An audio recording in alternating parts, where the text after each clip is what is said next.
नमस्कार मित्रांनो, या व्हिडिओमध्ये आज आपण बघायला गेलं तर मागे एक मी तुम्हाला स्टॉक सांगितला होता. त्या स्टॉकचं नाव आहे चेन्नई पेट्रोकेमिकल. चेन्नई पेट्रोकेमिकलचं काय काम असतं? ही रिफायनरीज असते. हा स्टॉक थोडासा रिझल्ट बॅड लागल्यामुळे किंवा त्याच्यामध्ये थोडीशी बॅड न्यूज आल्यामुळे थोडं खाली आलेला आहे तो. 100 खाली पडला मी तुम्हाला 780 बायिंग दिला होता. 670, 672 पर्यंत चालू आहे सध्याच्या कंडिशनला. पण तुम्हाला सगळ्यांना सांगू इच्छितो, अशा कंपन्या ज्या रिफायनरीज असतात किंवा स्मॉल कॅप असतात, व्हॅल्युएशन अट्रॅक्टिव्ह असतं. अशा कंपन्या डेफिनेटली थोडंसं न्यूज किंवा रिझल्ट अशा कंडिशनमध्ये थोडं खाली जात असतात. टेन्शन घेऊ नका. 637 640ला स्ट्राँग सपोर्ट आहे. तिथपर्यंत जरी तो शेअर समजा ऑगस्ट महिन्यामध्ये गेला, तरी तो डेफिनेटली बाउन्स बॅक करेल आणि डेफिनेटली पुन्हा 1000-1200 तो टार्गेट गाठेल. तसं तुम्हाला तर मी सांगितलंय चेन्नई पेट्रोकेमिकलचं 1,500 टार्गेट आहे. येईल त्या एखाद्या वर्षामध्ये किंवा दीड वर्षामध्ये. तर डेफिनेटली तुम्ही या स्टॉकमध्ये तसं तसं होल्ड करून राहा.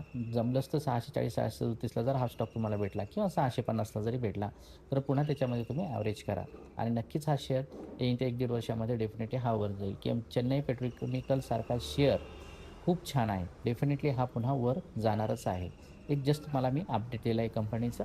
असंच काही-काही घडामोडी घडल्या मागच्या एखाद्या स्टॉक्समध्ये खाली पडला, काही झाला, तर मी तुम्हाला नक्कीच सांगेन की कुठं आणि कसं ॲव्हरेज करायचं. तर थोडंसं लक्ष राहू द्या चेन्नई पेट्रोकेमिकलवरती. टेन्शन घेऊ नका. बिंदास होल्ड करा. धन्यवाद.